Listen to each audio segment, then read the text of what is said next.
Alright people, how's it going? And today we're looking at the top 5 CPUs that you can get right now for the month of July. These are my favorite picks. They're not 5 CPUs, they might be higher, might be lower, but we're gonna make this short and sweet. And without wasting any more time, let's get to it. First up, we got one of the best CPUs under $100 right now, which is the AMD Ryzen 5500 and the 3600. And both CPUs are the same when it comes to the CPU intensive task, when it comes to the gaming performance. These are basically the same variants, there is no difference whatsoever. They provide really good entry-level gaming experience and CPU intensive experience because it's a 6-core 12-threaded CPU, and the architecture or the AM4 platform will give you the support all the way up to the 7800X3D, which is basically the highest end CPU, and it's compared to something like a Ryzen 7600 or a 13600K. So you're getting a really good performance, and in the future, if you decided to go with an RTX 4080, for example, something as crazy as that, your PC will handle it just fine once you want to upgrade. Now next up, we got the best $100 to $150 CPU in my opinion, which is the AMD Ryzen 5 5600. No love to Intel, I know, but the 5600 comes with its own cooler. It's the same performance compared to the i5-12400F, so there's no performance difference whatsoever, and it runs the same GPUs that the 12400F runs,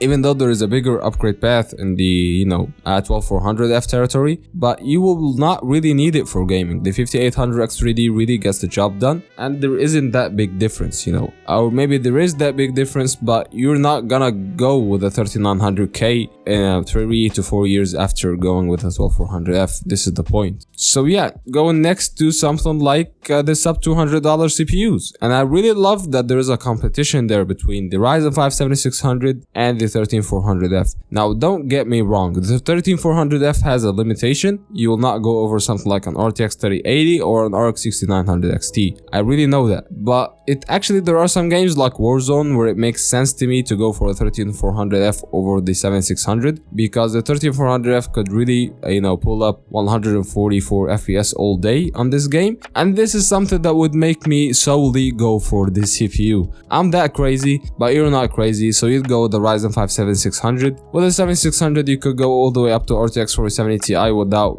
breaking a sweat, and it will handle it just fine. It's the same performance of a 5800X3D that I've previously mentioned. So yeah, you're getting really great gaming capabilities there, but yeah, there is a choice to be made here, and the 13400F of course has a better CPU multitasking performance. Now going to the higher end CPUs, we have the Ryzen 7700 and 13600KF, and this is where the competition gets really hated, and it's a matter of picking your poison or warrior. The 7700 has got better IPC, or not better IPC, but it's got better architectural future proofing, and it's a more power efficient CPU, and it comes with its own CPU cooler that's actually usable. Unlike the 7600, you need an actual better cooler than that. A $20 cooler will get the job done, but the 7700 goes for $300 only, while the 13600KF goes for $300 only the CPU, and you need a really decent cooler for this CPU to go for around 85 degrees when you're gaming. So this is a really big caveat for the 13600K and KF, but that's something to debate,